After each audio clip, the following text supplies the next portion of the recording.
저도 모르는 사경회가 있다고 해서 강사가 누군가 봤더니 저더라고요. 그래서 순종하는 마음을 가지고 연말부터 지금 성탄절부터 지금에 이르기까지 하나님 말씀을 붙잡고 이렇게 오고 있는데요. 그 말씀의 절정 가운데에서 여러분들 2022년 한 해를 시작하는 그 가운데에서 놀라운 하나님의 시작을 통하여서 거듭나고 변화됐다라고 이야기할 수 있는 세 사람의 하나님의 형상 가운데 우뚝 설 수 있으시기를 주님의 이름으로 축원드립니다. 어제 새벽 3시 반쯤이었습니다. 집에 이제 설교를 준비하러 책을 가지러 가면서 이것저것 하다가 갑자기 또 이제 신장 쪽이 아프면서 결석이구나라고 해가지고 그 몸을 이끌고 우선 약이 저희 이제 그 교회 사택에 있길래 그 약을 먹었는데도 이제 계속 아파서 응급 시술을 받으러 가야 되나라고 해서 이제 병원에 전화를 했더니 새벽 4시에 받더라고요, 결석은. 그래서 그 사정을 말씀드렸더니 그 진통제가 8개까지 먹으면 되는데 8개 먹고서도 아프면은 이제 그때 병원에 와라. 지금 오면은 병원비도 1.5배고 비싸고 하니까는 또 그 얘기를 들으니까 우선 좀 참아보자 해가지고 4개 정도 먹으니까는 이제 괜찮아서 아침에 가서 이렇게 봤는데 신장 쪽에 이제 크게 있어서 원래 오늘 세석술을 하자고 했는데 제가 이번 주는 사경회를 인도해야 되기 때문에 다음 주로 우선 잡고 시술을 날짜를 잡고 왔는데 이게 그 사경이 이번 일주일 기간 동안 요도로 안 내려오기를 간절히 하나님께 간구하고 바라면서 여러분들께서도 이 사경회가 하나님의 은혜 가운데서 잘 맞춰질 수 있도록 큰 탈 없이 잘 될 수 있도록 저의 건강을 위해서보다는요 이곳 가운데에서 임하실 하나님의 그 은혜를 사모하시면서 함께 마음을 모아서 잘 참여해 주시는 그러한 기도해 주시는 은혜가 있으시길 부탁드리겠습니다. 그런데 다행히 어제 아플 때만 해도 오늘 못한 것 아닌가라는 생각을 했는데 지금은 괜찮으니까 또 너무 처량하고 이렇게 불쌍한 비 맞은 강아지를 쳐다보는 듯한 눈으로 안 봐주셔도 됩니다. 자, 이번 사경에는 지난 사경회와는 다르게 지난 사경회는 저희가 이 자리 가운데에서 모이지 않고 철저히 방송을 중심으로 하나님께 예배를 드렸습니다. 그런데 이번 사경에서는 온라인 송출하지 않고 모여서 드리는 사경회로 여러분들과 지금 진행하고 있습니다. 저도 학교에 가서 이제 논문을 준비하는 가운데 있어서 제 공부를 봐주시는 그러한 목사님이 계십니다. 그 목사님하고 같이 공부를 하는 과정 가운데에서 이제 학교 근처에 그 공간을 빌려가지고 같이 공부를 하는데 주차할 때가 마땅하지가 않아요. 그래서 부득이하게 이제 거주자 우선 주차 비어 있는 곳에다가 주차를 하고 이제 빼달라고 하면 빼주는 식으로 하는데 왔다 갔다 하는데 1시간이 넘게 걸리기도 하고 또한 가끔은 거주자 주차에다 하면은 단속이 와가지고 딱지를 떼가기도 합니다. 그렇게 딱지 떼가기도 하고 주차할 때도 불편한데 저 말고도 수업 듣는 사람들이 있어서 그 수업 파일을 녹음을 해서 들으면은 주차비도 안 들고 시간도 안 들고 굉장히 편리합니다. 그런데 저는 매주 일주일에 3번 정도 있는 그 수업을 날마다 오프라인으로 참여합니다. 왜 그러는 것일까요? 곰곰이 생각해 보니까는 저를 가르쳐 주시는 목사님과 저와는 만남과 관계와 소통이라고 하는 것이 있기에 전화로 하자, 줌으로 하자 이렇게 해도요 그 맛이 안 나요. 함께 얼굴을 보고 진리를 깨달으면서 그 진리 가운데서 서로 소통하고 교제하는 가운데서 깨닫게 되는 그러한 감사와 지적인 희열과 여러 가지 마음들이 단순히 방송과 화면으로는 느낄 수 없는 것이기에 강의를 듣고 지식을 쌓는 차원으로만 생각하면은 녹음 파일을 받으려고 하겠지만은 그 녹음 파일 없이 날마다 가는 모습. 이번 사경에는 바로 그러한 의미에서 여러분들과 함께 하자라는 권면을 드리는 것입니다. 하나님과의 진실한 만남과 소통이라고 하는 게 나도 모르게 하나님의 예배당으로 발걸음을 옮기고 싶고 그 안에서 하나님의 말씀을 가지고 호흡하고 싶고 그 가운데서 또한 하나님과 더 가까워지시면서 이 본문의 내용조차도 하나님을 사랑하고 그 하나님을 붙잡으려고 하는 마음이 하나도 없다, 조금 있다, 예를 들어서 거의 없다라고 하신다라고 하면은 이 성경의 말씀이 크게 의미 있게 다가올 수 없는 내용이기에 우리가 불편한 부분은 있지만 또한 코로나라고 하는 악재와 두려움이 있을 것 같지만은 오직 하나님의 말씀 앞에서 하나님 앞에 정직하고 신실하게 서기를 바라는 마음 가운데에서 많은 사람들이 듣는 게 이번 목적이 아닙니다. 신년이 되었기 때문에 교회들에서 자주 하는 무슨 신년 축복, 부흥회, 사경회 이런 성격도 아니고요. 2022년 우리에게 남겨진 우리 그 시간 앞에서 하나님의 형상을 회복하면서 진실하게 하나님을 붙잡고 살아보려고 하는 사람들이 이번 사경회의 대상이기 때문에 그러한 마음을 가진 채로 부득이하게 이 자리에 참여하지 못하신 분들은 어떻게 해서라도 그 말씀을 듣고 그 말씀 가운데서 깨우치고 하나님을 향해 나아갈 것이라고 하는 참여하지 못하지만 하나님께 마음을 두는 분들에 대한 믿음을 가지고 저희가 지금 이렇게 준비하고 있는 것입니다. 이 예배의 대상, 우리가 예배를 통해서 나아가려고 하는 분은 철저히 하나님이 되어야 됩니다. 우리의 편의와 우리의 입맛과 내가 하고 싶은 대로 내 감정대로 내 형편대로 믿는 게 신앙이 아니라고 하는 것을 우리가 본문의 말씀을 통해서 확인하게 되었을 때 그 어느 때보다도 하나님과 깊이 만나는 교제와 소통과 그 관계의 형성을 통해서 이제는 우리가 늘 그저 그런 그리스도인의 모습이 아니라 회심하고 변화되며 하나님의 형상을 회복하고 거룩하고 흠이 없다 이야기할 수 있는 세상에 구별된 자로 설 수 있는 그 시작점으로서 2022년을 맞이하고 그렇게 맞이하는 2022년 가운데서 우리는 복음의 소망이 무엇인지를 알 수 있을 것입니다.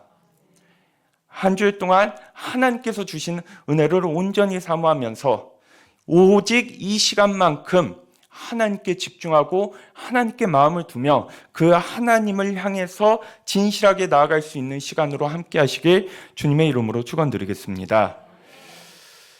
사람을 들여다보면은 미치도록 미워하면서 정죄하고 싶을 때가 있습니다. 교회 다니지 않는 사람은 물론이거니와 교회 안에서도 어떠한 사람을 봤을 때 저 사람이 진짜 변할까, 거듭날 수 있을까, 하나님의 진리 위에 설 수 있을까라고 하는 깊은 의심과 회의에 들면서 아무리 하나님이라도 저 사람은 힘들겠다, 변하지 않겠다라고 하는 마음을 가질 때가 있습니다. 그 사람은 절대 변하지 않을 것인데 나는 하나님 말씀대로 살아야 한다는 것이 우리에게 있어서 억울할 때도 분명히 존재합니다. 그런데 그러한 과정 가운데서 다른 사람의 변화에 대한 희망의 끈을 놓아버리는 것은 곧 나조차도 변할 수 있다라는 그 희망을 놓아버리는 모습으로 이어지게 됩니다. 그래서 교회를 다니지만은 그저 그런 모습으로서 교회를 열심히 다니는 사람들이 열성 있는 그리스도인의 모습이라고 우리가 인식하고 있는 그 가운데에서 사도행전 9장을 통해서 정말 하나님을 만나고 그 하나님께 붙들림 받는 사람은 어떠한 삶을 살 수 있고 어떻게 살아가게 되는지를 여러분들과 함께 나누며 2022년에 이 2022년을 기점으로 새롭게 시작하는 자리 가운데 나아가 보려고 합니다. 성경 가운데서 가장 극적인 변화를 만들어주는 자, 처음 시작은 그 누구보다도 악했고 하나님께 가까이 있지 않았지만 그 마지막은 그 누구보다도 하나님과 가까이 있으며 하나님의 사도, 하나님의 사람이라고 이야기해도 부끄럽지 않을 정도의 사람이 있다면 그것은 바로 바울. 헬라어는 바울이고요. 히브리어로는 사울이라고 합니다. 사울이나 바울이나 똑같은 말로써 바울이 예를 들어서 히브리 사람을 만나면 사울로 자기 자신의 이름을 얘기했고 헬라인을 만났으면은 이제 바울로 이야기했던 것이죠. 그러니까 사울이 바울 됐다라고 했을 때 변화된 의미로서 우리가 사울이 바울 됐다 이렇게 말은 하지만은 본래 이 두 개는 똑같은 이제 단어의 이름이라고 할 수 있습니다. 가장 극적인 전환, 가망성이 없는 사람, 하나님을 무시하고 하나님을 멀리 떠나면서 하나님을 모른 척했던 그러한 자가 아니라 바로 그러한 자를 넘어서서 예수 그리스도를 주라 고백하는 자들을 잡아서 죽이고 그 사람들을 박해하는데 앞장섰던, 악명을 떨쳤던 자가 바로 오늘 본문에 나오는 이 사울. 제가 본문에는 사울로 기록되어 있기 때문에 사울이라고 계속해서 말씀드리도록 하겠습니다. 이 사울이라고 했을 때에는 보통 이스라엘 민족이 자기 민족을 생각해 봤을 때 우리는 선택받은 하나님의 백성이라는 그러한 개념을 갖고 있었습니다. 그런데 이 바울은 선택받은 하나님의 백성 가운데서도 더 선택받은 자였습니다. 그가 갖고 있던 종교적인 전통, 유서 깊은, 뿌리 깊은 그러한 집안에서 태어난 것은 물론이거니와 늘 사울을 얘기할 때 동시에 얘기하는 게 로마 시민권입니다. 로마 시민권은 당대에 돈 좀 있다고 하는 사람, 돈 좀 있고 부유하고 떵떵거리는 사람들에게 줬던 것이지 아무나 줬던 그런 시민권이 아닙니다. 자, 학식으로도 갖췄고, 학식으로는 당시에 쉽게 비유를 하면은 서울대 교수의 명망 있는 그러한 자에게서 배웠던, 성경에서는 가말리엘이라고 하는 대학자에게서 수학했던 자가 바로 사울입니다. 이 사울이라고 하는 자, 그러니까 학식도 되죠, 집안도 되죠, 그 다음 거기에다가 신앙의 유산도 든든히 물려받고 뿌리 깊게 서 있다라고 하는 자. 그래서 이 사울도 자기 자신을 들여다봤을 때 굉장한 자부심을 갖고 있는, 세상의 눈으로 봐도 하나 부족할 것 없는 자가 바로 사울이라고 할 수 있습니다. 율법이면 율법, 종교면 종교, 사상이면 사상, 철학이면 철학, 거기에 뭐까지요? 돈까지.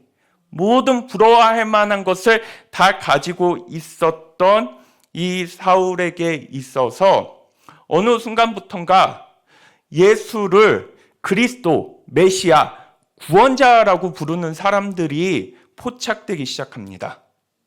그러한 사람들을 이렇게 보니까요, 그리고 예수에 대해서 알아보고 들어보니까 예수라고 하는 자가 자칭 이스라엘 민족 가운데서 보내신 하나님의 구원자, 하나님의 아들이라고 지칭을 하는데, 사울은 이러한 이야기를 들었을 때 굉장한 모욕감과 신성모독을 느끼게 되었습니다. 왜냐하면은 나무에 매달려 죽은 자는 하나님께 저주받은 자로서, 예수 그리스도는 나무에 매달려 죽었는데 어떻게 하나님의 저주를 받은 자를 하나님의 아들, 메시아라고 고백할 수 있느냐라고 하면서, 예수 믿는 사람들은 다 정신이 온전치 못한 사람들이요, 또한 유대교의 가르침과 하나님의 말씀과 그 진리를 어지럽히고 오염시키는 자들이라고 생각을 해서 그리스도인들에 대한 대단한 적대감을 보여주면서, 단순히 적의를 보여주는 차원에서 그치는 것이 아니라 오늘 9장 1절에서 3절의 말씀을 보면요, 그 예수 믿는 사람들을 박해하고 찾아다니면서 죽이려고 하는 모습들을 보여줍니다. 9장 1절부터 2절 읽어보시겠습니다. 사울이 주의 제자들에 대하여 여전히 위협과 살기가 등등하여 대제사장에게 가서 다메섹 여러 회당에 가져갈 공문을 청하니, 이는 만일 그 도를 따르는 사람을 만나면 남녀를 막론하고 결박하여 예루살렘으로 잡아오려 함이라라고 이야기하고 있습니다. 자, 여기에서 지금 다메섹이라고 하는 것은 요즘의 시리아의 다마스커스라고 하는 지역이고, 예루살렘으로부터 약 230에서 240km 정도 떨어진 도시입니다. 그러니까 230km에서 240km로 떨어진 이 도시에도 누가 있었냐면은 그리스도인이 있었는데, 이 그리스도인이 어떤 그리스도인이었냐면요, 스데반이 하나님에 대한 증언을 하다가 사람들에게 돌을 맞아서 죽게 됨으로 인하여서 이제 기독교인들에 대한 대대적 박해가 일어났다는 것을 감지했던 사람들이 그 예루살렘에서 뿔뿔이 흩어져 가지고 도시로서 선택한 곳 중에 하나가 바로 어디였냐면은 바로 본문에 나와 있는 다메섹, 다마스커스였습니다. 다마스쿠스라고도 하죠. 예. 그 다메섹에서 도망친 그리스도인들을 잘 봤을 때요, 이들을 한번 잘 생각해 보시기를 바랍니다. 이들에게 있어서 뭐를 포기하지 못해가지고 이 다메섹까지 230km 떨어진 낯선 이방 땅까지 갔냐라고 했을 때, 로마 황제가 큐리오스, 주님이 아니라 예수 그리스도가 주님이시다라고 하는 그 믿음의 고백을 포기하지 못해서 삶의 터전을 던져버리고 230km 떨어진 낯선 땅까지, 지금이야 우리가 자동차가 있으니까 2시간 정도 남짓하는 거리로서 2시간 반, 이 정도 남짓하는 거리로서 금방이라도 달려갈 수 있는 거리일 것 같지만, 이 당시를 봤을 때 몇 날 며칠을 가야 하는 땅, 그로 인해서 더 자기가 살고 있던 땅과는 멀리 느껴질 수밖에 없는 이 땅 가운데서 뿔뿔이 흩어졌던 것입니다. 우리는 예수님이 나의 주인이시라는 것을 편의에 따라서 때로는 주인이 되시기도 하고, 내 기분과 형편이 안 좋으면은 주인이 안 되시기도 한다라고 생각할 수 있겠지만, 이 당시 사람들에게 있어서는 예수가 주님이라는 것을 포기하면은 삶의 터전 가운데 머무를 수 있을 것이지만, 예수가 주님이라는 것을 붙잡고 있으면은 그 땅 가운데서 살 수 없다는 것을 알기에 오직 뭐를 붙잡고요? 예수가 주님이다라고 하는 그것을 놓지 못해서 230km 멀리 떨어진 거리를 나갔다라는 생각을 해보시기를 바랍니다. 생각해 보시기 바랍니다. 너무 쉽게 생각하고 있는 것이죠. 하나님이 우리의 중심이자 하나님이 주인이시다라고 하는 것이 내 형편과 편의와 기분과 감정에 맞게 변하는 그러한 신앙. 그래서 우리는 신앙을 가지고 신앙을 살아내며 신앙을 선택하고 신앙을 가지고 결단한다는 것을 굉장히 가볍게 생각할지 모르겠지만, 본래 신앙의 태동의 모습을 봤을 때 초기 기독교 공동체가 어려움과 박해 가운데서 신앙을 가졌던 모습을 들여다봤을 때, 이것은 쉽게 편의적으로 자의적으로 내 마음대로 이루어질 수 있는 일이 아니었다는 것을 들여다볼 수 있게 됩니다. 이러한 그리스도인들의 믿음을 기억하면서 그렇게 해가지고 230km까지 널리 떠나갔으면은 이제 그 땅 가운데서 살지 않으니까 너희가 믿고 싶은 거 믿어라 라고 하면서 내버려 둘 수도 있었는데, 이 사울은 기어코 230km 떨어진 그리스도인들을 잡아서 색출해서 다시 예루살렘 땅으로 보내서 종교재판을 받도록 하기 위해서 길을 떠나는 모습이 오늘 본문 가운데 나타나 있는 것입니다. 사울을 보시면 아시겠지만 하나님에 대해서 모르는 자가 아닙니다. 또한 사울은 하나님의 말씀, 구약 성경에 있어서도 능통하고 익숙한 자입니다. 그렇게 종교적 열심과 하나님을 열심히 믿고 있다는 사람이 보여주는 9장 1절에서 2절의 모습을 보면요, 무섭지 않습니까? 소름 끼치지 않습니까? 왜요? 신앙을 갖고 있는 자가 다른 사람의 생명을 해하고 죽이면서 자기의 옳음을 찾으려고 하고 자기 자신의 의를 쫓으려고 하며 자기 자신이 맞다고 인정받으려고 하는 모습이 나타나기 때문입니다. 자신의 아집에 갇힌 채로 하나님을 열심히 믿으면서 그 하나님을 쫓겠다라고 하지만은, 이 사울은 아무것도 모른 채 자신의 고집과 생각과 아집과 그 사는 논리에 갇혀서 하나님 믿는 사람을 도리어 박해하고 쫓고 있는 이 모습이 흡사 우리의 모습과도 굉장히 이어지는 것을 생각해 보게 됩니다. 하나님을 열심히 믿는다는 우리가 예수님이 우리의 생명이시자 구원자시자 주인이라고 고백하는 우리가 살아가는 삶 가운데서 행하는 행동과 말을 들여다보면은 타인에 대한 적이, 질투, 시기, 분노가 나의 삶을 살게 하고 내 삶을 열심히 살게 만드는 원동력이 되어서 내가 살아가는 삶의 모습을 보면은 내 질투, 내 분노, 내 악의에 온전히 붙잡힘 받아서 그리스도의 진리와 그리스도의 가르침과 그리스도의 인도하심이라고 하는 것이 전혀 보이지 않는 이 모습, 230km 떨어진 도망친 그리스도인들을 잡으러 가는 사울의 마음과 그 눈빛, 살기가 가득한 기세등등한 그 모습을 한번 떠올려 보시기를 바랍니다. 그 가운데서 문득 생각하는 것은요, 사울이 이 그리스도인들을 잡아서 죽이려고 하는 것은 진리를 지키기 위함이었는지, 아니면은 자기 자신의 옳고 그름의 기준과 정당성을 확보하기 위한 일이었는지를 생각해 보게 됩니다. 하나님의 이름으로 말해지는 많은 우리의 삶의 이야기들 가운데서 진리가 기준되어서 하나님의 진리가 지켜져야 되기 때문에 분노를, 거룩함을 지켜내려고 하는 모습이 아니라 내가 옳다는 것을 인정받고 그 가운데서 내가 맞다는 것을 드러내며 그 가운데서 내가 더 높임받기 위한 하나의 방식으로서 그리스도의 가르침과 진리를 이용하고 있는 것은 아닌지 생각해 보게 됩니다. 하나님 말씀에 붙잡혀 있는 자가 죽이러 가는 길, 하나님 말씀에 붙잡혀 있는 자가 그리스도께서 무엇을 말씀하시고 가르치셨는지에 대한 그 내용은 전혀 들여다보려고 하지 않은 채 오직 자기 자신이 갖고 있는 그릇된 전통과 고집과 생각 안에 머물름을 통하여서 오늘 의인이 되고 하나님이 기뻐하시는 자녀들이 될 수 있는 자를 도리어 해하려고 하는 사울의 모습을 보게 됩니다. 이 사울의 모습은 예수님이 보여주셨던 삶의 모습과는 정반대의 모습입니다. 예수님은 다른 일을 해하고 정죄하고 비난하고 그 사람들을 모멸감을 주기 위한 방식으로서 택한 것이 십자가가 아니셨고 예수님의 삶이 아니셨습니다. 예수님은 자기 주변에 수많은 적들이 있다 할지라도 그 적들과 상관없이 본인께서 추구하시고 하나님께서 원하시고 또한 사셔야 했던 삶을 묵묵히 걸어가셨던 분이었습니다.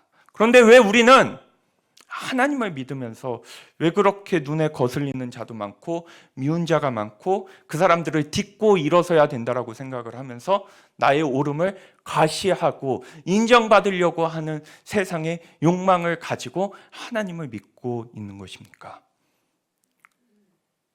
다메섹에 그리스도인들을 잡으러 가는 사울의 모습이 엄청 무섭게 느껴지는 것처럼 여러분들이 우리의 응답교회 예배 드리러 오는 모습을 봤을 때 무섭게 느껴진다면요, 또 교회에서 무슨 소리를 듣고 와서 또 뭐라고 하려고 하는 것이지, 왜 저렇게 열심히 다니는 것이지, 무엇 때문에 저렇게 하나님을 믿겠다고 하는 것이지, 연초부터 왜 저러는 것이지, 뭐가 빠지지 않죠?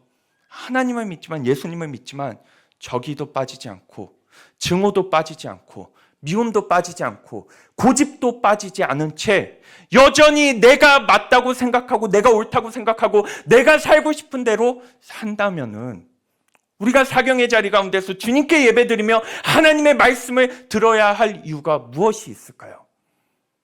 그것은 하나님을 몰라도 할 수 있는 일, 하나님이 주인이 아니어도 할 수 있는 일, 내가 내 뜻대로 살아가도 충분히 할 수 있는 일을 하기 위해서 이 자리까지 오셨습니까?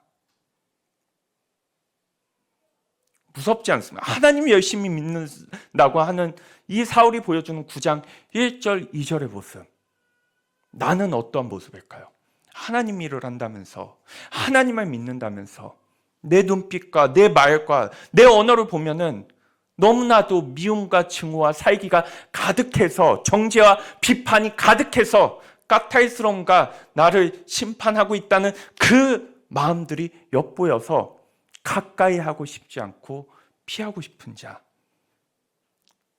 함께 하고 싶지 않는 자가 된다라고 하면은 우리가 믿는 하나님은 도대체 무엇이냐라는 것입니다.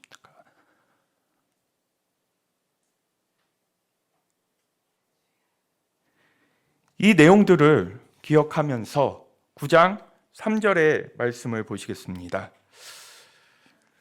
사울이 길을 가다가 다메섹에 가까이 이르더니 호련히 하늘로부터 빛이 그를 둘러 비치는지라. 4절 또한 보시겠습니다.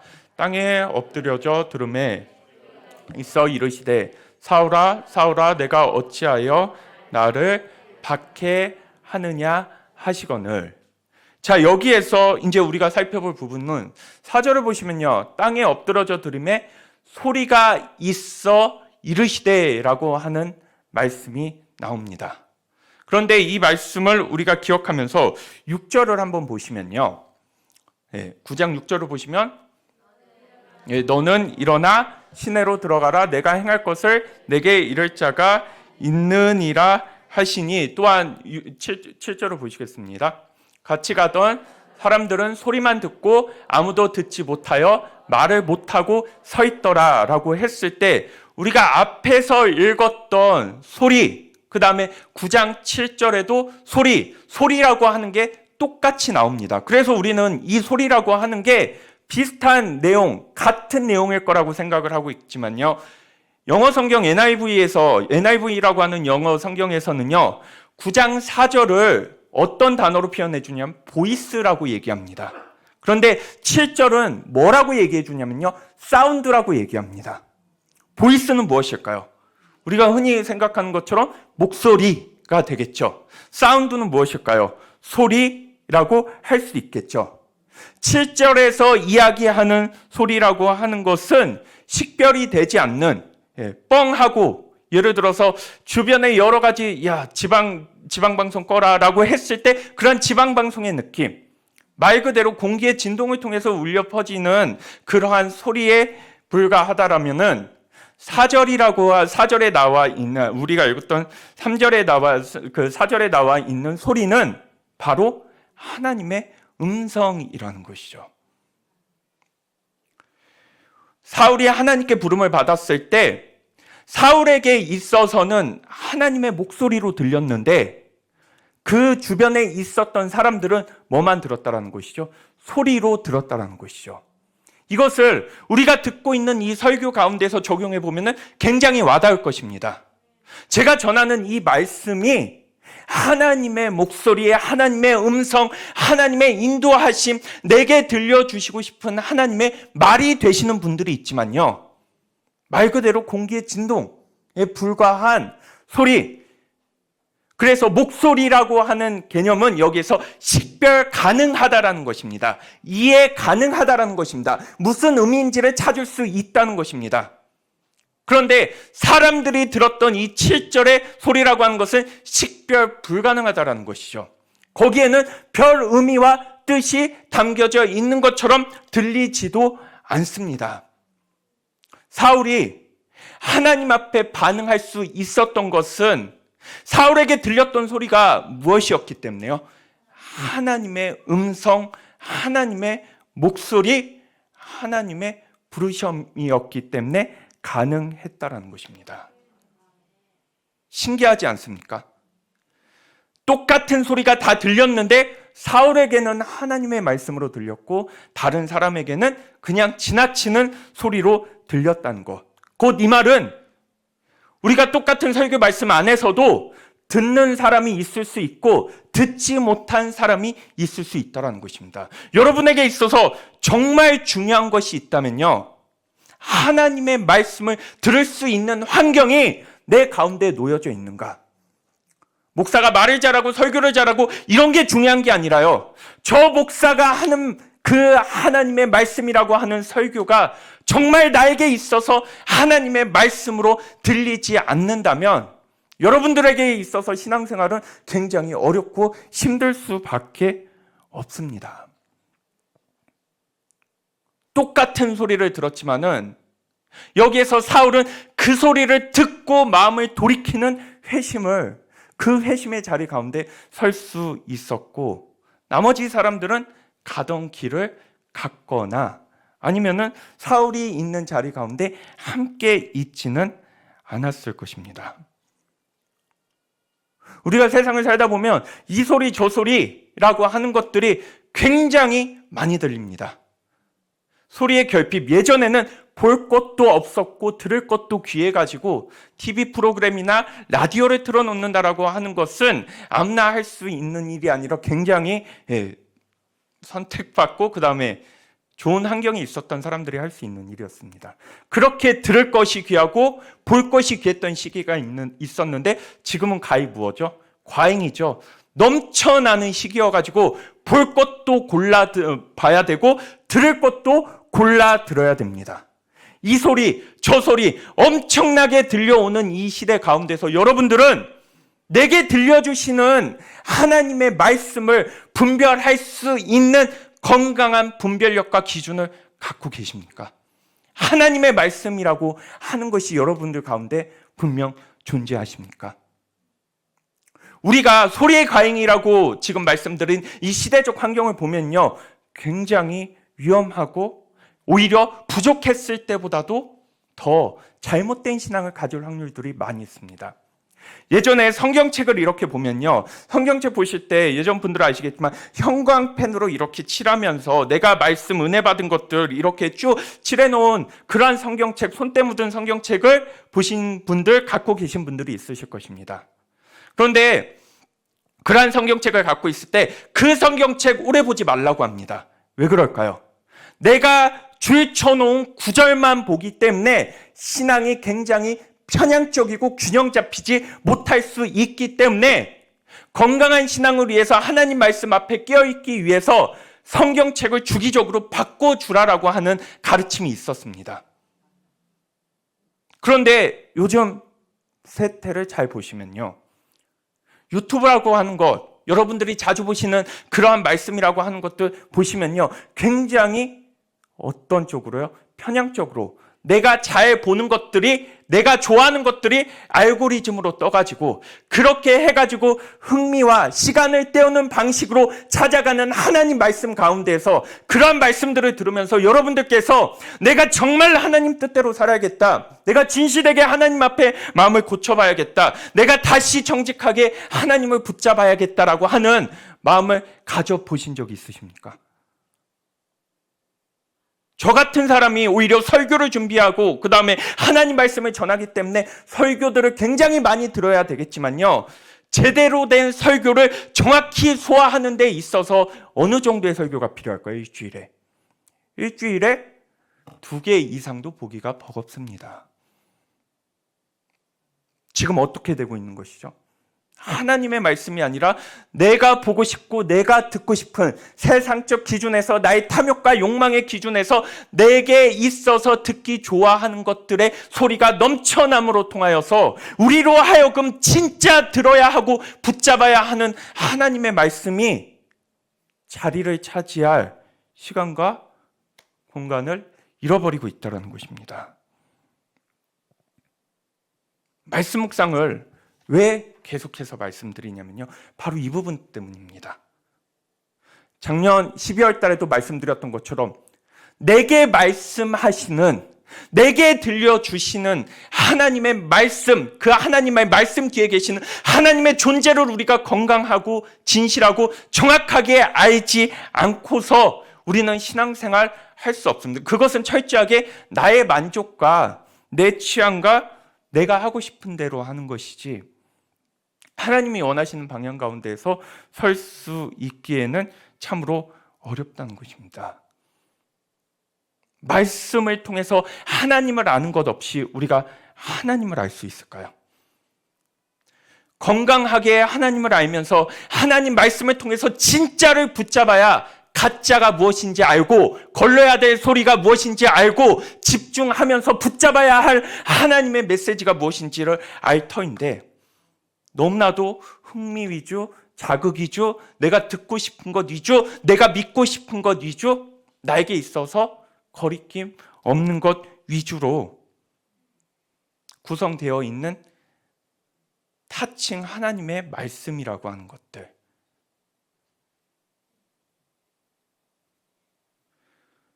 바울이 오늘 돌이킬 수 있었던 것은 자신에게 말씀하시는 하나님의 말씀이 분명히 있었습니다.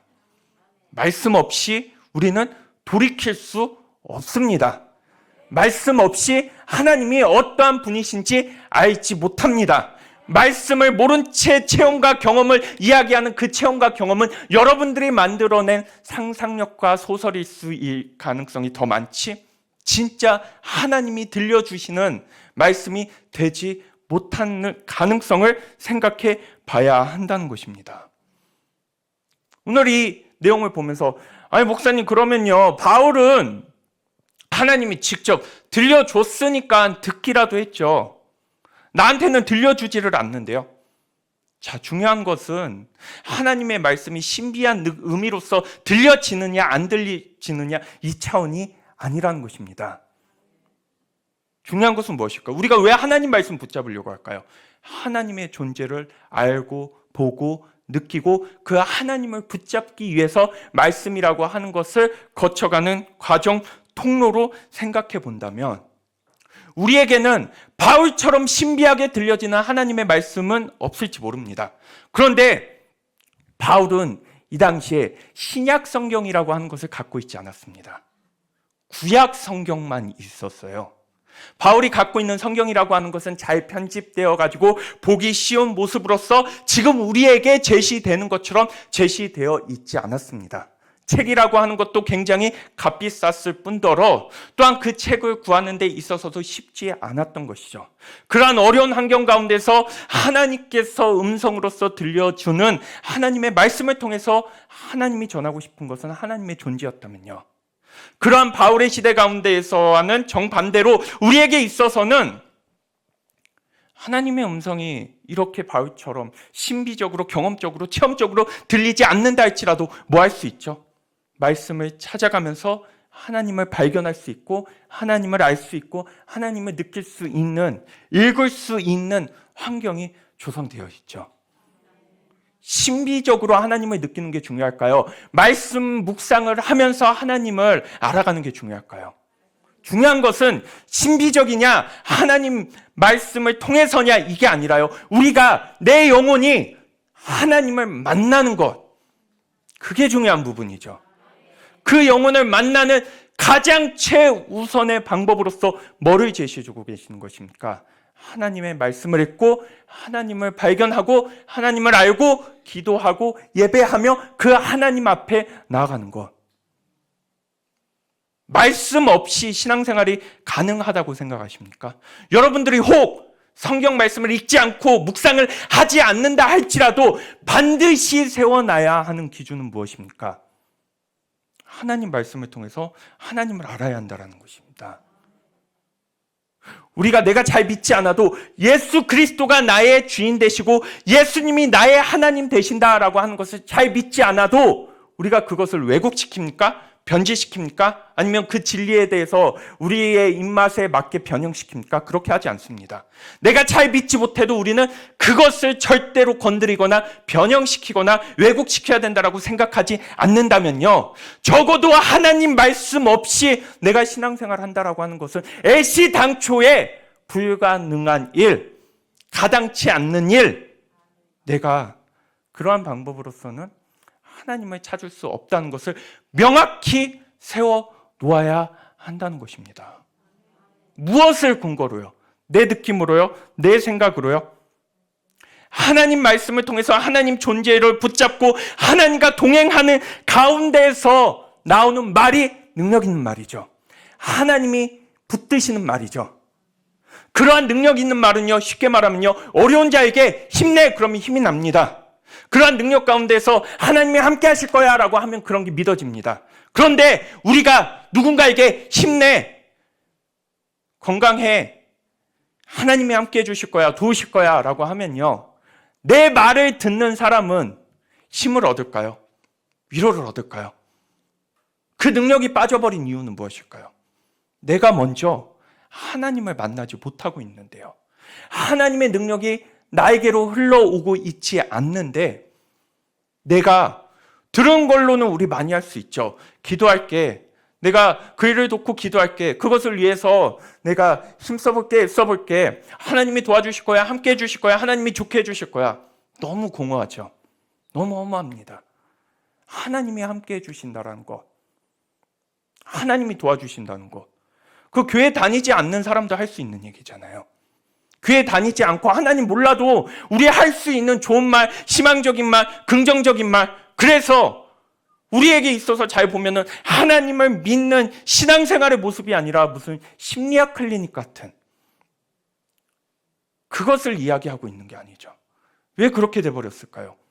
말씀을 통해서 하나님이 어떠한 존재인지를 알아가는 우리의 모습이 부족하기 때문에요. 형성되어 있지 않기 때문에요. 그 오늘의 말씀으로 보면은 나의 삶을 이끌고 인도하는 생생하게 살아있는 하나님의 말씀, 그 말씀을 여러분들께서 찾으시고 그 말씀 가운데 붙들림 받으면서 그 말씀을 붙잡고 신앙생활 하지 않는다면요, 엄연히 말해서 다른 사람에게 있어서도 내가 신뢰받을 수 있는 그리스도인으로서 제시될 수 있냐라고 했을 때 그렇게 될 수 없겠죠. 저 사람은 그냥 자기가 생각하고 싶은 대로 말한 다음에 하나님을 갖다 붙이는 사람이구나. 저 사람은 그냥 교회 오래 다닌 신앙의 습관과 좋은 말만 건네주는 사람이구나. 공허합니다. 굉장히 허무합니다. 바울의 회심 가운데에서는 하나님의 말씀이 있었습니다. 여러분들이 하나님을 향한 방향 전환과 진정한 회개와 거듭남을 꿈꾸신다면 하나님의 말씀을 통해서 하나님이 어떠한 분인지를 알고 하나님이 어떠한 분인지를 느끼며 그 하나님을 붙잡고 진실하게 서는 모습 가운데 나가지 않는다면, 신기하게도 제가 말씀 묵상을 강조하기 위해서 이 말씀들을 뽑는 게 아닙니다. 저도 이러한 내용이 있는지를 말씀을 준비하고 오랜 시간을 들여다보면서 알게 되는데요.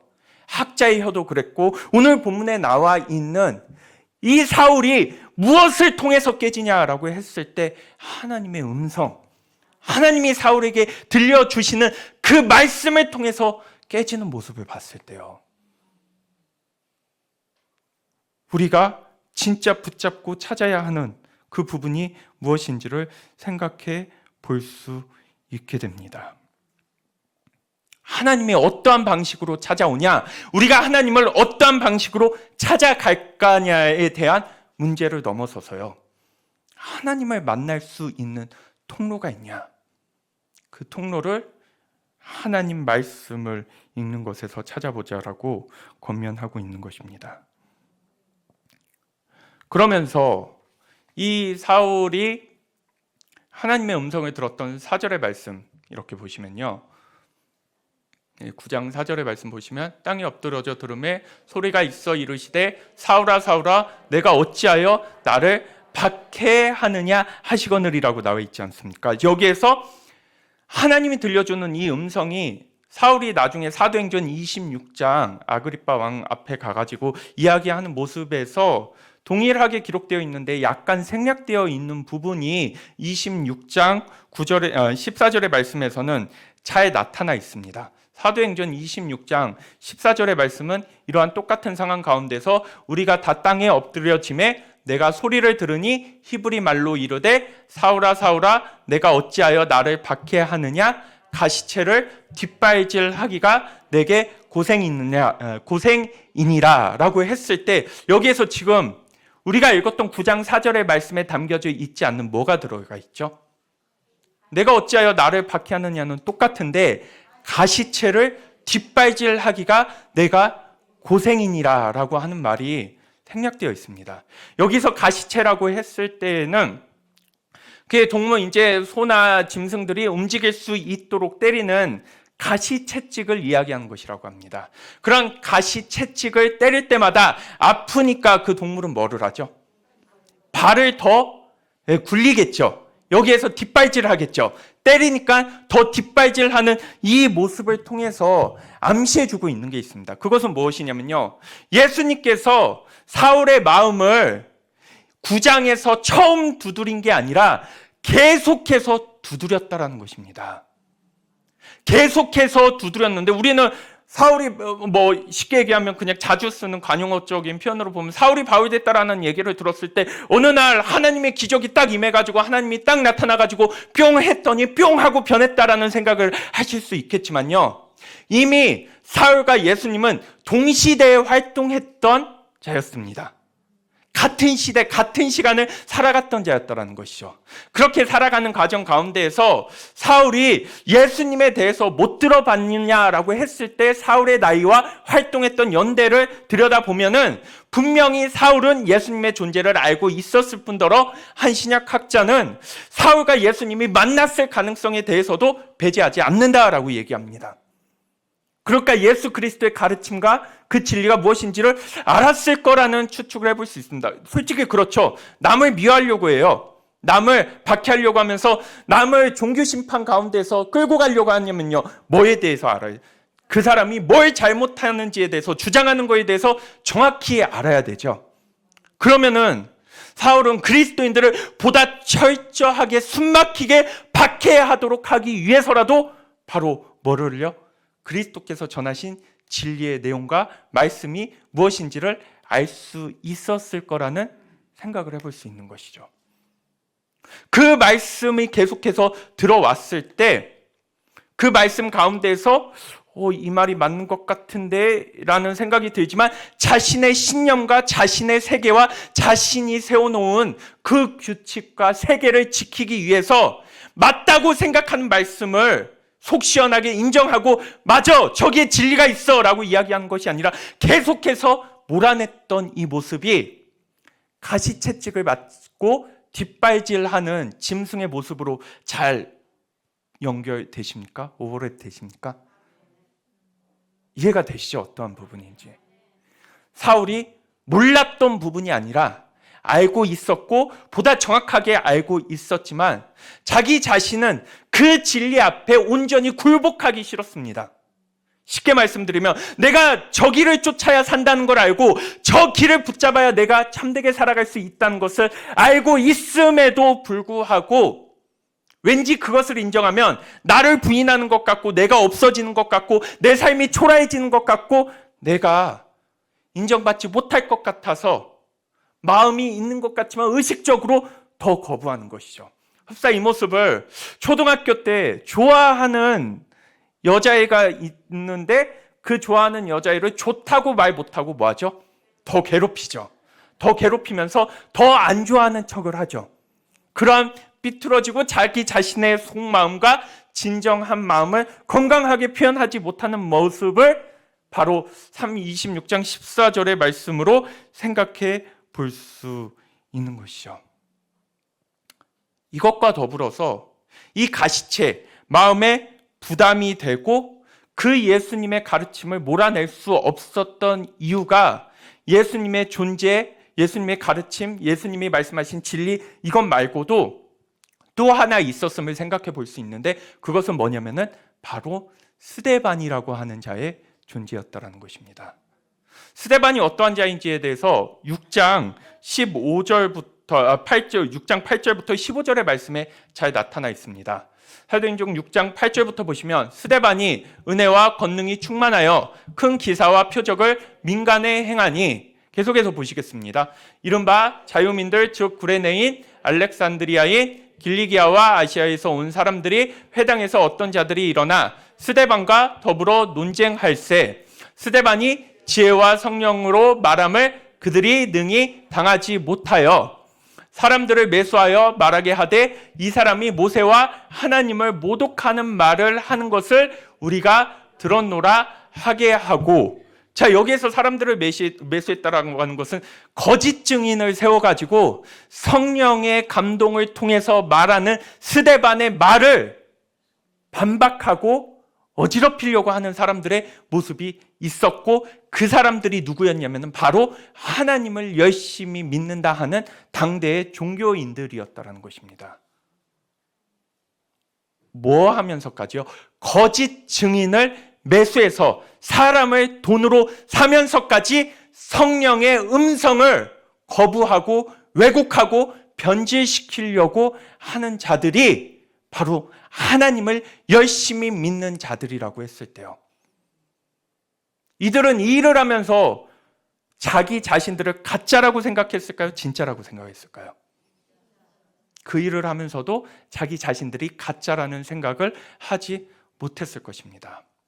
성령님이 동행하셔서 성령님이 감동해서 하게 하는 그 말들 이러한 내용들을 생각해 보시면서 12절부터 또 보시겠습니다. 백성과 장로와 서기관들을 충동시켜 와서 잡아가지고 공회에 이르러 거짓 증인들을 세우니 이르되 이 사람이 이 거룩한 곳과 율법을 거슬러 말하기를 마지 아니하는도다. 그의 말에 이 나사렛 예수가 이곳을 헐고 또 모세가 우리에게 전하여 준 규례를 고치겠다 함을 우리가 들었노라 하거늘. 공회 중에 앉은 사람들이 다 스데반을 주목하여 보니 그 얼굴이 천사의 얼굴과 같더라. 성령에 감동돼서 하나님 본래의 뜻과 진리를 사람들에게 온전히 선포하면서 예수 그리스도가 진정한 주인 되시자 주인임을, 하나님의 아들임을 고백하는 이 스데반의 얼굴을 천사의 얼굴과 같고 성령에 감동받았다라고 하지만은 이 대적자들은 사람을 사서 성령의 말과 성령의 가르침을 부인하려고 하는 자 가운데 서 있었던 거. 그래서 이 스데반을 뭐 하기로 했냐면요, 종교재판에 또 넘기기로 합니다.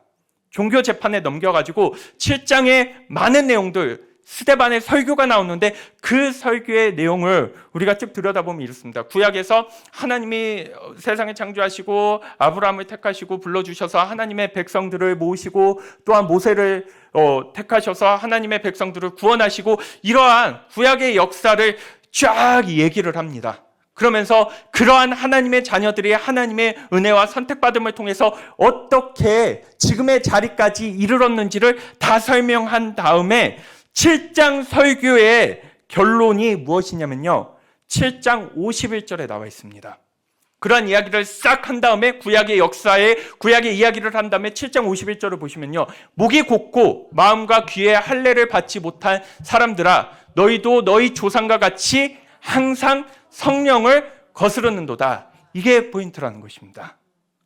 너희는 하나님께 특혜받은 하나님의 자녀로서 하나님께 은혜받고 하나님의 성령의 붙들림을 받은 자로서 하나님의 크신 사랑을 받았지만 이들의 결론은 뭐라는 것이죠? 51절에 나와 있는 것처럼 목이 곧고 마음과 귀에 할례를 받지 못한 사람들아, 마음과 귀에 할례 받지 못했다라고 하는 것은 이들이 잘하는 거, 육신의 할례를 받으면서 우리는 택함받은 하나님의 백성이야, 우리는 난지 8일 만에 할례하는 그러한 유서 깊은 뿌리 깊은 신앙의 전통 적자야, 그러한 신앙의 유산을 가지고 있는 장자야라고 하는 의식은 있었지만, 몸의 할례는 받았지만 마음과 귀에 진짜 하나님의 사람으로서 들어야 할 것과 품어야 하는 것을 품지 못하는 자들이 바로 결과라는 것입니다. 너희도 너희 조상과 같이 항상 성령을 거스르는도다. 우리가 아무리 화나도 누구는 얘기하지 말아야 되죠. 부모님은 얘기하지 말아야 되는데 여기에서 조상. 그런데 이들의 조상도 뭐 있다는 것입니까? 성령님, 하나님의 영, 하나님의 인도하심을 늘 거스르는 자였다는 것입니다. 그러면서 52절 얘기합니다. 너희 조상들이 선지자들 중에 누구를 박해하지 아니하였느냐? 의인이 오시리라 예고한 자들을 그들이 죽였고 이제 너희는 그 의인을 잡아준 자여 살인한 자가 되나니, 마음과 귀에 할례 받지 못하고 하나님의 말씀에 깨어있지 못하니 이들이 하는 일이라고 하는 것은 하나님의 선지자를 박해하고 하나님의 말씀을 곡해하며 하나님 말씀 전하는 사람들이 불편하게 하니까 아예 말씀을 전하지 못하도록 그 입을 틀어막고 생명을 앗아가는 자들이 누가 했다라는 것입니까? 바로 하나님의 자녀들이 했다는 것입니다. 그러면서 53절에 얘기합니다. 너희는 천사가 전한 율법을 받고도 지키지 아니하였다. 이게 이스라엘 백성들을 향한 설교의 결론입니다. 스데반이 이러한 말씀을 이들 가운데 전해주니 이스라엘 백성들은 어땠을까요? 엄청나게 분노했겠죠. 아니, 지가 뭔데 감히 모세를 얘기하고 성전을 허문다 얘기하고 우리의 신앙이 잘못됐다고 얘기하고 우리가 마음과 귀에 할례도 받지 못하고 하나님의 선지자들을 박해하고 죽였느냐라고 하면서 이 정도 되면 완벽한 신성 모독이다. 하나님을 모독하는 거다. 그런데 잘 보면요, 하나님을 모독하는 걸까요? 그들의 자존심이 모욕당했다라고 느끼는 것일까요? 하나님 모독이 아니라 나는 이런 정죄 받지 못하는 자인데, 나는 괜찮은 자인데, 나는 이 정도면 훌륭한 자인데 어디 감히 나를 틀렸다라고 얘기하느냐라고 하면서 하나님의 이름을 빌어 돌로 쳐 죽이는 살인이 바로 그 다음부터 발생하게 되는 것이죠. 54절 보시겠습니다. 그들이 이 말을 듣고 마음에 찔려 그를 향하여 이를 갈거늘. 55절 보시겠습니다. 스데반이 성령 충만하여 하늘을 우러러 주목하여 하나님의 영광과 및 예수께서 하나님 우편에 서신 것을 보고 말하되 보라 하늘이 열리고 인자가 하나님 우편에 서신 것을 보노라 한데 그들이 큰 소리를 지르며 귀를 막고 일제히 그에게 달려들어 성 밖으로 내치고 돌로 칠세 증인들이 옷을 벗어 사울이라 하는 청년의 발 앞에 두니라 라고 했을 때 돌로 사람들이 쳐 죽이면서 스데반이 순교당하는 장면. 그런데 우리는 돌로 사람들이 스데반을 죽였다라는 그러한 사건만 생각하겠지만요, 여기에서 중요한 건 뭐죠? 예수께서 하나님 우편에 계셨다라는 것을 봤고요, 그 다음에 예수님께서 하셨던 그 십자가에 달려 돌아가셨을 때 주여 저들이 하는 일을 저들은 모르니 저들을 용서해 주세요라고 하는 예수 그리스도의 가르침과 그 말씀을 어느 순간에요? 먹고 살만하고 편한 순간에 얘기하는 게 아니라 자신의 목숨을 빼앗기는 그 순간에 누구에게 보여주는 것이죠? 사울에게 보여줬다라는 것입니다. 사울은 졸지에 우리가 사울이 스데반을 죽이는 현장 가운데 있었다, 스데반을 죽였다라고 생각할 수 있겠지만요, 그 현장을 들여다봤다라는 거. 스데반이 말로만 예수 그리스도를 증언한 것이 아니라 예수 그리스도께 붙들림 받아 자신의 삶을 마무리 당하는 것을 보게 된 것을 사울이 발 앞에서 지켜보고 있었다는 것입니다. 그럼 사울은 또한 뭐를 들었을까요? 51절부터 53절, 너희들 신앙 마음과 귀에 할례 받지 못하고 늘 하나님 말씀을 어기면서 하나님의 진리를 왜곡하는 자들이다 라고 하는 것을 듣고서 예수 그리스도의 가르침에 따라서 죽어가는 순간에 저들을 용서해 달라고 하는 스데반의 모습을 딱 봤을 때요, 마음이 어떨까요? 마음이 그냥 지나칠 수 있는 장면일까요? 불편하겠죠. 굉장히 불편하겠죠. 살려달라고 해야 되는데, 잘못했다고 빌어야 되는데, 예수를 부인해야 하는데 예수를 부인하지 않고 죽는 모습을 그 앞에서 보여주니 굉장히 불편해지는 상황입니다. 도대체 뭐지? 뭔데 예수를 따라 저렇게 죽는 거지? 뭔데 예수를 바라보며 저렇게 자기 목숨을 내놓는 거지? 두려워하지 않는 거지? 죽으면서도 어떻게 저러한 표정과 얼굴을 보이면서 죽을 수 있는 거지? 아무리 떨쳐내보려고 해도요, 떨쳐낼 수 없는 이유는요, 거짓되고 껍데기에 갇혀있는 종교인의 모습과는 너무 다른 모습이 누구를 통해서요? 스데반을 통해서 제시되어 버리니까요. 외면하고 싶고 자기가 맞다는 것을 우기고 싶어요. 자기가 맞다는 것을 인정받고 싶지만은 이미 그 차원이 다른 신앙 앞에서 가시체를 뒷발질을 하는 그 신앙의 모습이 누구에게도 나타난다는 것입니다. 스데반을 통해서도 사울에게 나타남을 생각해 볼 수 있게 됩니다. 왜 이 말씀을 드렸냐면요, 우리가 사울 이야기를 들었을 때 어느 날 갑자기 은혜 받아가지고 사울이 변했다라고 생각을 하거든요. 그래서 나에게도 이렇게 하나님이 강권적으로 찾아올 그때를 기다리면서 심지어 뭐까지 할까요? 내가 믿음 없는 것은 하나님이 나에게 이러한 음성을 들려주지 않으셨기 때문이지, 하나님이 나를 붙들어 주지 않았기 때문이지 라고 했을 때요, 어느 날 갑자기 뿅 하고 하나님이 나타나서 변해라 해서 변한 게 아니라요, 이러한 삶의 모습들과 진리가 그 가운데서 계속해서 쌓이고 쌓여서 마음 가운데서 불편함을 가지고 있고, 이렇게 사는 게 맞나, 이게 맞나라고 하면서 그 불편함을 잊기 위해서 더욱더 그리스도를 박해하고 그리스도의 뜻과 반대되는 삶을 살아가지만은 끝내 그 하나님이 자신에게 말씀해 주시고 인도해 주시는 그 길을 외면하지 못하고 하나님께 마음을 돌이키는 장면이 나타나게 되었을 때요. 왜 그렇게 박했는지에 대해서 이제 좀 이해가 갈 것 같습니다. 자신의 전 인생을 걸고 다른 사람의 목숨을 앗아가면서까지도 하나님은 아니, 예수 그리스도는 아니야, 예수는 틀렸어, 예수님의 가르침은 맞지 않아 라고 끝내 부인하고 싶었지만 끝내 부인하지 못하고 그 음성, 그 부르심에 고꾸러지는 이 상황 가운데 오는 것.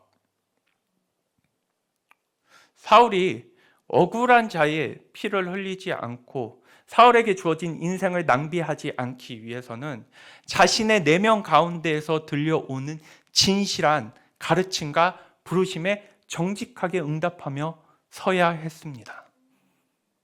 그런데 그 마음을 자꾸 감추고 모른 척하고 덮으려 하고 떨쳐내버리려고 하는 마음을 갖게 되면서 사울은 그에게 주어진 많은 시간들과 많은 가능성을 낭비하게 되었다는 것이죠. 그리고 문득 생각해 봅니다. 사울, 내 옆에 믿지 않는 자들이 사울과 같은 그러한 변화를 꿈꾸고 있을 때요. 오늘 사울이 그냥 변했다는 것입니까? 그냥 회심했다는 것입니까? 누가 있었다고요? 스데반이 있었잖아요. 그리스도의 삶이 무엇인지, 진리가 무엇인지를 직접적으로 보여줬던 그 스데반의 마지막 최후의 장면이 사울 앞에 선명하게 펼쳐졌기에 이러한 모습을 감당했다면요. 여러분들의 가족들이 극적인 변화를, 하나님의 음성을 들어서 하나님 앞에 온전한 전환을 바란다고 하면서 정작 하나님을 먼저 알고 있는 나는 스데반과 같은 진리 위에 서서 성령의 감동을 받고 성령의 인도하심을 받으면서 살려고 하는 것 없이 하나님이 바꿔주시면 되겠지, 하나님이 만져주시면 되겠지,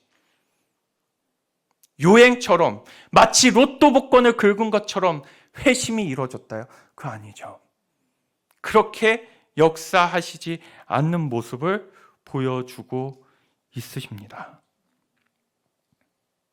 하나님을 알아갔을 때 여러분들 가운데에서 나는 아무리 들어도 저거는 진리가 아니라고 생각해, 나는 마음을 둘 수 없어 라고 하는 것은 어쩔 수가 없습니다. 저도. 그런데 오늘 이 말씀 가운데 서시는 분들 가운데 이런 마음 계신다면요, 맞아, 저렇게 살아야 돼, 저게 맞아, 저게 진리야, 그것을 내 은밀하고 내 솔직하고 내 진실한 마음 가운데에서는 확실히 품고 있지만 그러한 삶 가운데서 온전히 나아가는 것이 못내 부담스럽고 껄끄럽고 내키지 않아서 계속해서 두드리고 들려주시는 하나님의 부르심과 인도하심을 애써 외면하려 한다면요, 여러분들이 발버둥 치면 칠수록 마음의 짐은 더 무거워지며 여러분들이 멀리 가려고 하면 갈수록 하나님께 돌아오는 길은 더욱더 힘들 수 있다는 것을 생각해 봐야 할 것 같습니다. 이 말씀을 우리가 들여다보면서 하나님의 강권적인 역사를 통해서 사울의 회심이 전적으로 하나님의 주권에 의해서 이루어졌냐, 하나님이 온전하게 모든 것을 다 이루어졌냐라고 하는 물음을 던져본다면요, 하나님의 초자연적인 역사만 있었다는 것입니까? 그게 아니었다라는 것이죠. 하나님의 역사하심 이전에 또한 뭐도 있었다라는 것입니까? 예수님의 진리와 가르침도 있었고 그 다음에 그 안에서 스데반의 죽음도 있다고 했을 때 4절의 말씀을 우리가 다시 한번 보면요, 9장 4절의 말씀을 다시 한번 보면 9장 4절, 땅에 엎드려져 들음에 소리가 있어 이르시되 사울아 사울아 내가 어찌하여 나를 박해하느냐라고 하잖아요. 여기에서 예수님이 딱 나타나서 너 박해하는 거 틀렸어. 너 그렇게 살면 안 돼. 이렇게 말씀하시지 않으셨죠? 뭐라고 얘기했죠? 사울아 사울아 내가 어찌하여 나를 박해하느냐. 이 말씀은 곧 무엇일까요? 너는 네 스스로가 생각하기에도 나를 박해하는 것이 옳다고 생각하냐? 이것은 무엇일까요? 강권적으로 후들겨 패가지고 힘으로 끌어안친 다음에 너 잘못했어 안 했어? 너 잘못했지? 너 잘못했다고 하지 않으면 나한테 혼날 줄 알아? 속된 말로 죽을 줄 알아? 이렇게 역사하지 않으셨다라는 것이죠. 사울아 사울아 내가 어찌하여 나를 박해하느냐라고 했을 때요, 사울의 시침이 딱 되고요, 저 그런 적 없는데요? 저 박해한 적 없는데요? 저는 박해라고 생각하지 않는데요? 저는 제 양심에 맞게 행동했을 뿐인데요 라고 하면은요, 여기에서 회심이 일어날까요? 안 일어날까요? 회심 안 일어나죠. 회심이 일어나지 않습니다. 무엇을 말씀드리고 싶냐면, 로봇처럼 하나님이 조정해줘가지고 나를 딱 앉혀놓고 하나님의 사람으로 만들어주기를 바란다는 것은 착각이라는 것이죠. 그렇게 하나님이 우리를 끌어안혀서 잘못했다고 빌게 만들면서 하나님을 믿도록 하는 게 인격적 하나님의 모습이 아니라는 것입니다.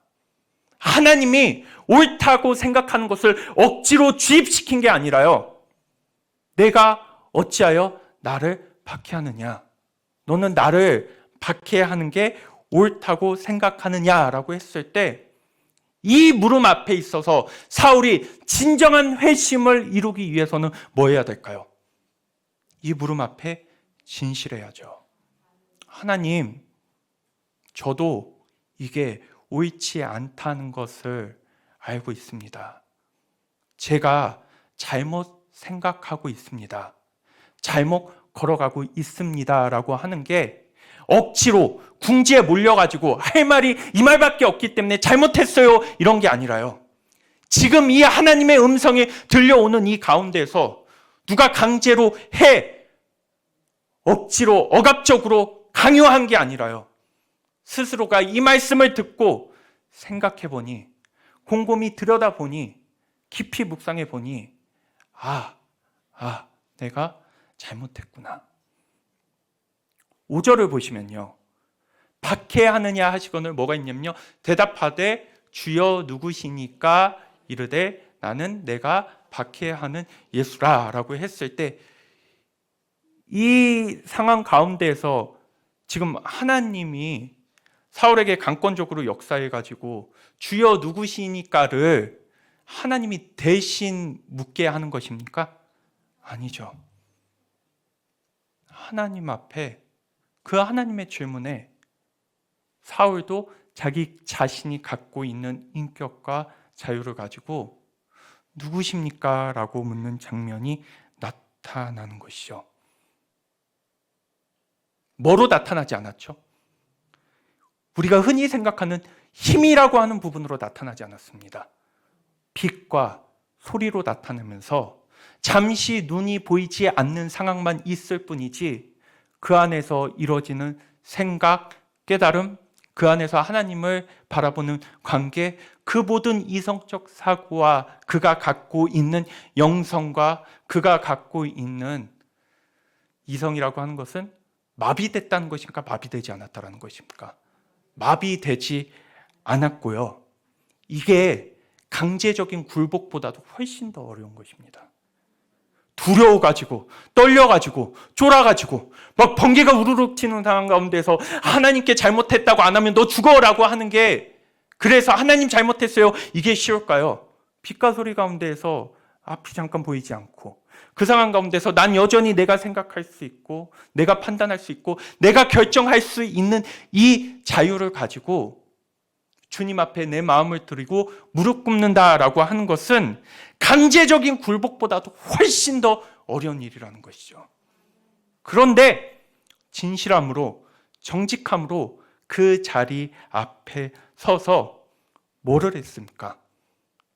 예수 그리스도를 주라고 부르는 이 대답 가운데에서, 이후에 보여지는 모습 가운데에서 내가 살았던 삶이 틀렸군요.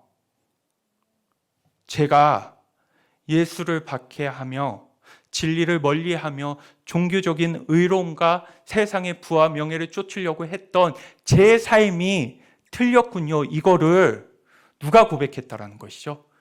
본인 스스로, 자기 스스로. 목사님이 옆에서 잘못했지 않아 이런 식으로 이루어진 게 아니라요. 어쩔 수 없이 살아야 되니까 잘못했다 이게 아니라요. 제가 제 삶을 돌아보고 제 삶을 생각해 보니 지난 날은 너무나 잘못됐습니다 라고 하는 이 고백이 자신의 영혼 하나님 앞에 진실하게 서는 가정 가운데서 나왔다는 것을 생각해 볼 수 있어야 하는 것이죠. 이 고백을 누구에게 맡기셨어요? 하나님이 사울에게 맡기셨죠. 그럼 이 고백은 진실한 깨달음과 하나님 앞에 정직하게 서지 않는다면 나올 수가 없는 고백입니다. 그런데 하나님 앞에 진실하게 서려는 마음 없이, 하나님을 제대로 알아가려고 하는 마음 없이, 하나님의 존재 앞에 성실하게 살아가려고 하는 것 없이 우리 가운데서 회심이 올까요? 전환이 올까요? 2022년 뭔가 달라질까요? 아니죠. 그렇게 역사하시면서 그렇게 일하시는 하나님이 아님에도 불구하고 우리는 은근슬쩍 은연중에 내가 믿음 없는 것도 결국에는 누구 탓인 줄 알아요? 내가 하나님 앞에 신실하지 못한 것도 누구 탓인 줄 알아요? 내가 거듭나지 못하는 것도 누구 탓인 줄 알아요? 누구 탓이라는 것입니까?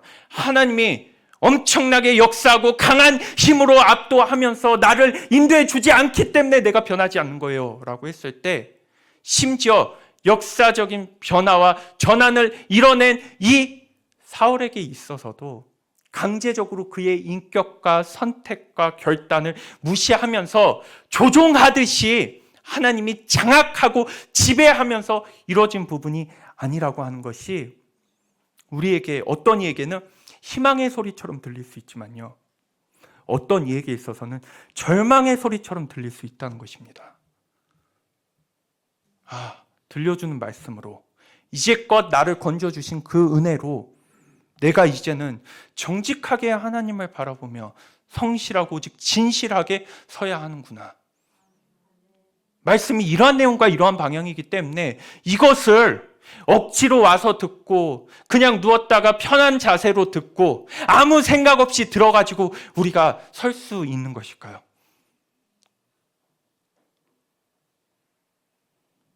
생각을 주입하거나 강요하지 않겠다라는 것입니다. 그런 방식으로 하나님이 우리 가운데서 억지로 회개의 고백과 사랑 고백을 받는 게 아니라요, 아무리 생각하고 아무리 돌아보고 아무리 진리를 통해서 나를 비춰봐도 내가 진실하게 서지 못했다는 것을 나 스스로가 인정할 수 있는 마음과 분별할 수 있는 신앙의 기준 위에 건강하게 서지 못한다면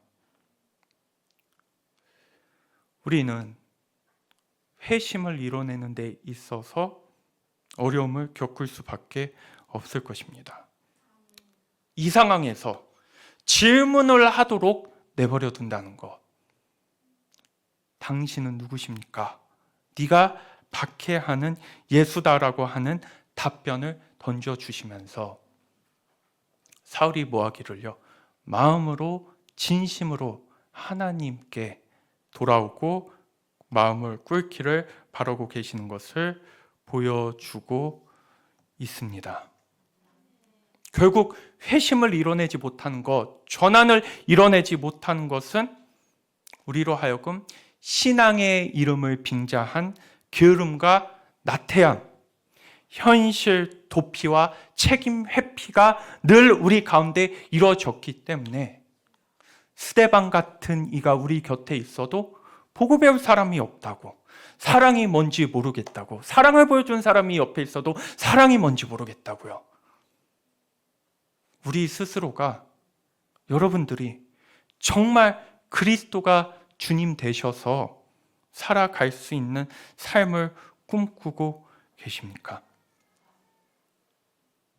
하나님께 맡긴다는 것이 어떻게 모든 부담감과 책임에서 완전히 자유로워져 가지고 내 맘대로 편하게 사는 게 하나님을 믿는 게 되어버렸습니까? 회심의 자리에서 그 책임과 반응을 면해 주신 게 아니라요, 진정한 전환과 오늘 설교의 제목처럼 회심의 조건이라고 하는 것은요, 아무리 깨어있는 생각으로 이리 돌아보고 저리 생각해보고 저렇게 돌아봐도 하나님께서 내게 보여주시는 글이 그 길이라고 하는 것에 대한 스스로의 선택과 결단이 담겨 있어야 하는 것을 생각하지 않은 채 인격적 반응이요. 그 인격적 반응은 무엇입니까? 예수 안 믿어서 교회 안 다녀서 뭔가 또 손해날 것 같고 그러한 반응이 아니라요, 하나님, 아버지 되시는 나의 하나님, 그 하나님 앞에 섭니다. 그 하나님 앞에 설 때 끝까지 함께 해야 돼요. 하나님 어려워도 함께 하는 거예요. 제가 힘들어도 하나님 붙잡는 거예요. 안 도와주시는 것 같고 침묵하시는 것 같아도 하나님 함께 하는 거예요. 그 부분이 인격적 관계죠. 진짜 하나님하고 함께 하고 싶은 자의 모습과 고백인 것이죠. 강압적인 폭력으로 억압해서 힘으로 굴복시켜가지고 바울의 마음 가운데서는 늘 억하심정, 내가 힘이 없어가지고 내가 잠시 무릎 꿇은 것이지 내가 힘만 있으면은 그런 방식으로 바울이 사역한 게 아니죠. 그런데 우리 잘 보시기를 바랍니다. 조금만 살 것 같다고 하고 힘이 생긴 것 같으면은 하나님을 모른다 하고 하나님 앞에 바로 서지 못하는 모습을 알면서도 돌이키려고 하는 모습이 전혀 없는 것. 그 가운데에서 회심이 가져다 주는 하나님 자녀로서의 삶의 역사와 권능과 능력이라고 하는 게 우리 가운데 나타나지 못하는 것. 기계적으로 정해놓은 일이 아닙니다. 2022년 되고 뭐 사경회 하고 시간이 흘러가니까 작년보다 낫지 않을까, 분위기가 바뀌니까 뭔가 되지 않을까, 기계적으로 되는 일이 아니라는 것입니다. 그러고 보니까요, 우리는 신앙을 가지면서 이미 버림받는 사람 따로 있고 선택받는 사람 따로 있다고 생각을 하십니다. 그래서 나는 뭐죠? 이미 선택받은 사람이어서 뭐 지금 아니어도 언젠가 나중에라는 제대로 믿을 수 있겠지, 제대로 하나님 앞에 돌아가겠지. 진짜 그렇게 생각하십니까?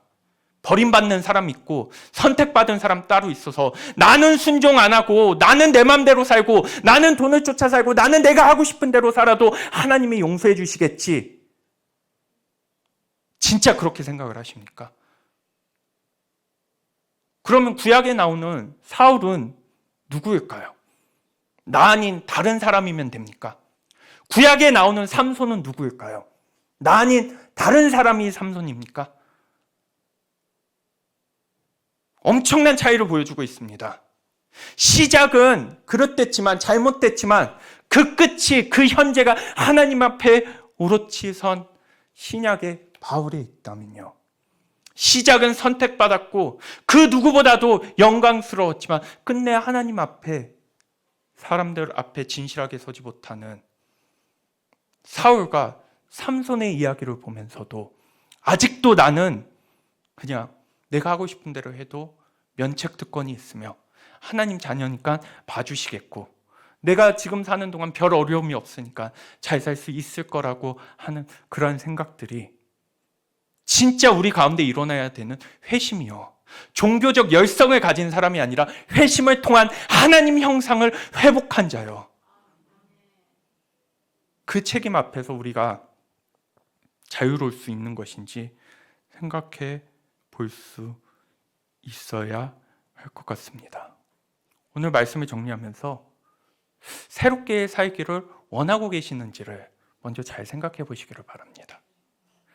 심지어 역사적인 전환과 하나님의 강력하신 성령의 역사하심이 일어났던 사울의 회심조차도 하나님이 다 자기 맘대로 자기가 가진 힘으로 억지로 끌어내지 않으셨습니다.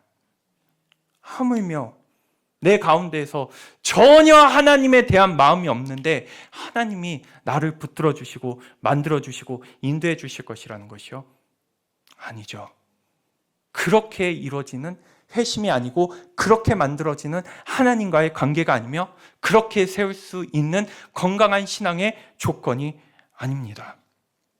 하나님의 부르심에 정말 합당하게 살고 싶어 하는 자들이 마음 가운데 진실하게 물어보고 더 이상 외면하지 않고 모른 척하지 않고 하나님 앞에 솔직하게 섬을 통해서 눈에 보이는 변화와 삶의 전환을 만들어내는 것이죠.